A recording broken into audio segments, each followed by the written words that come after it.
ليه بعد الساعة 12 بالليل المشاعر بتزيد وبتسيطر علينا؟ ليه الوقت ده مخصص لحفلة المشاعر؟ فجأة بتحس انك عايز ترتبط، تكتب شعر، تبعت رسالة لحد سابك من سنين. ايه اللي بيحصل؟ ليه فجأة بتتحول لشخص مختلف؟ مش ده الشخص العاقل اللي كان بيفكر في أهداف الصبح وبيسعى ليها، ده حد تاني. هل دي حاجة طبيعية؟ ولا في حاجة علمية ورا الموضوع ده واحنا مش واخدين بالنا؟ ولا ده مجرد عبط هرمونات؟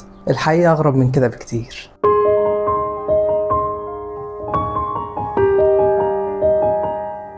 السلام عليكم ورحمة الله وبركاته، أهلا بيكم في حلقة جديدة من برنامج فضفضة. تعال نهدى كده ونتخيل مع بعض إيه اللي بيحصل بعد نص الليل. واحدة واحدة الدنيا بتسكت، النور بيهدى، بتلاقي نفسك بدأت تبص للسقف وتفكر. وهنا بتبدأ المشكلة. المكان هادي، تليفونك في إيدك، الناس كلها نايمة، بس مشاعرك صحيت. بتحس إن في حاجة ناقصة، قلبك بيدق، بتحس بتوتر وكأنه الهدوء الذي يسبق العاصفة. وفجأة بدون مقدمات تبدأ الأفكار تخرج. أنا ليه وحيد؟ بدأنا. ليه محدش بيحبني؟ هل أنا أصلح للعلاقات؟ ولا ماليش حظ في الحب؟ أسئلة كتيرة بتبدأ تيجي في بالك وبتتحول من إحساس عابر لأزمة وجودية كاملة. السؤال اللي دايما شاغلني في الموضوع ده، ليه المشاعر بتبقى أضعاف في الوقت ده تحديدا؟ وهل ده مرتبط بالساعة البيولوجية؟ ولا احنا بنكون مشغولين بالنهار فبنستنى الليل عشان تبقى دي الفرصة الوحيدة اللي نحس فيها بمشاعرنا؟ طيب، هل اللي بنحس بيه ده حقيقي ولا دماغنا بتلعبنا؟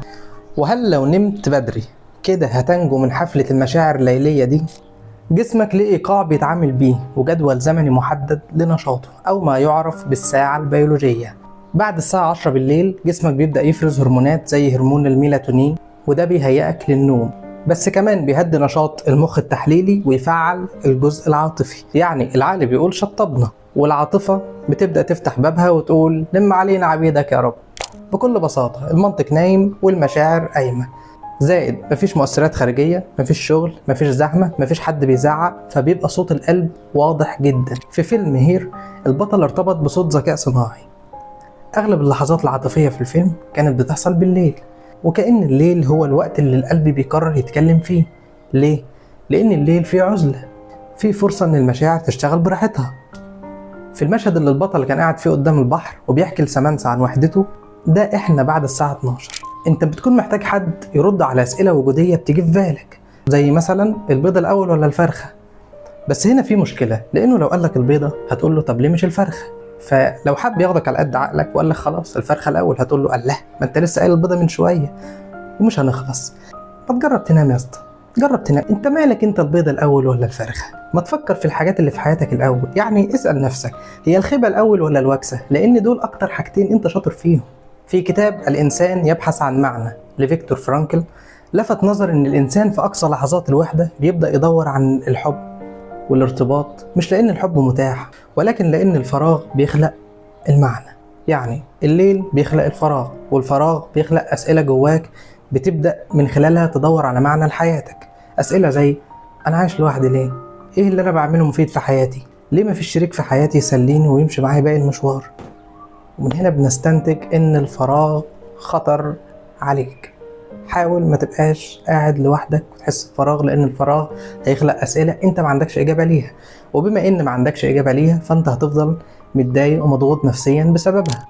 ودلوقتي لحظة التحول. اللي انت بتحس بيه واللي انت بتحس بيه مش غلط، بس مش دايما حقيقي. المشاعر بعد نص الليل مش دليل انك لازم ترتبط، ولا دليل انك لازم ترتبطي. ممكن تكون دليل على انكم محتاجين تحسوا بالامان، محتاجين تناموا كفاية، محتاجين حضن يطمنكم.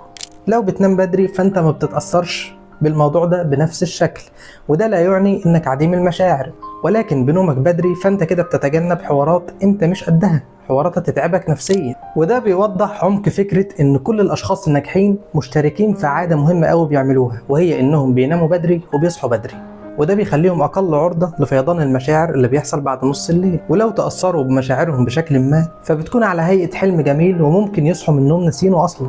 الناس دي اول ما بتصحى بتفتكر اخر حاجة كانت بتفكر فيها، واللي هي غالبا كانت تفكير عقلاني مش تفكير عاطفي. لأنهم ما تأثروش بفيضان المشاعر اللي بيجي بعد نص الليل، وبالتالي ما ناموش وهم بيفكروا في أسئلة متعبة نفسيا تخليهم يصحوا متضايقين قبل ما يقوموا من السرير حتى. طيب احنا اتكلمنا عن المشكلة من كل الجوانب، دلوقتي ايه الحل؟ لو بتتكرر معاك المشاعر دي بعد نص الليل ومش عارف تعمل ايه، ممكن تجرب كذا طريقة، من ضمنهم انك تخلي ورقة وقلم جنب السرير وتكتب الافكار اللي بتجيلك بدل ما تبعت رسائل لناس وتصحى الصبح ندمان على اللي عملته. او ممكن تجرب تنام قبل 12 لمدة اسبوع وشوف هل لسه الاحساس ده موجود عندك ولا لا. وقبل ما تفكر في ارتباط اسأل نفسك انا حاسس بايه وليه، وهل ده وقت مناسب ان ادخل في علاقة ولا محتاج اشتغل على نفسي شوية. في النهاية عايزك تفهم ان المشاعر اللي بتيجي بعد نص الليل مش كذب، ولكن مش وعي كامل. دي النسخة العاطفية الأضعف منك، نسخة محتاجة هدوء، نوم، حضن. وزي ما بيقولوا في مشاعر بتبقى وليدة اللحظة، وفي أسئلة بتجيلك قبل ما تنام لو طنشتها ونمت هتصحى تاني يوم الصبح عندك إجابات مختلفة تماما.